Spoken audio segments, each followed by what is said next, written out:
Hey everybody, hope you're having a wonderful weekend.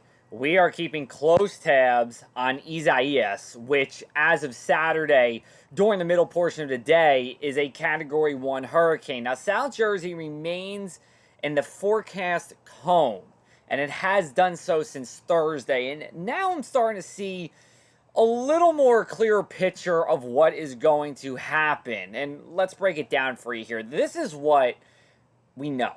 We know that rip currents are going to develop. We're going to have a high risk of rip currents for our Sunday, and that's pretty much a given for Monday and Tuesday and probably even Wednesday as well. So you don't want to go in the water unless the lifeguards deem it safe to do so. We also know that the swells are going to build. Seas are building and will continue to do so until we get into Tuesday. It will not be a good Monday or Tuesday to be out on the boat. The conditions will not be that good. Now, what about what's going to happen closer to land? Well, we know that we'll see a little bit of coastal flooding. We're expecting minor flood stage during the Saturday and Sunday PM high tides in a few spots, but it's really what's going to happen Monday night to Wednesday morning during those high tides. I'm expecting 1 to 3 rounds of coastal flooding.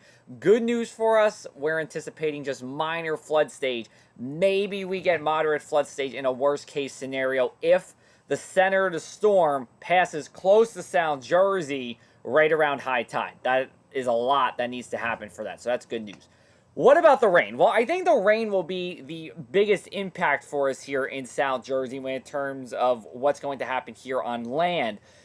2 to 4 inches looks like a good bet, but it's going to be highly dependent on the storm track. I'm not sure yet, to be honest with you, if it's going to happen along the shore or is it going to happen in Vineland or Bridgeton. It's just too early to know. That is very dependent on the track of the storm. But areas of roadway flooding, probably even some closed roads, similar to what we saw during Faye, will be likely from this storm. And then, of course, we need to talk about the storm surge. That is the water that is just pushed onto the land by the storm itself.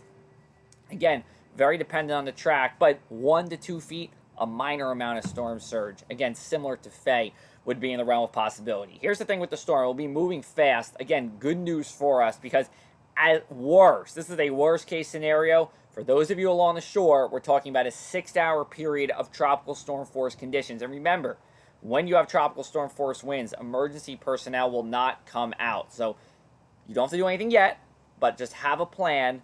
And if we need to, as we go into Sunday, we start seeing these tropical storm watches and then eventually warnings on Monday, that would be the time for preparation. You can follow me on social media, Joe Martucci on Facebook and Instagram, and AC Press Martucci on Twitter for the latest.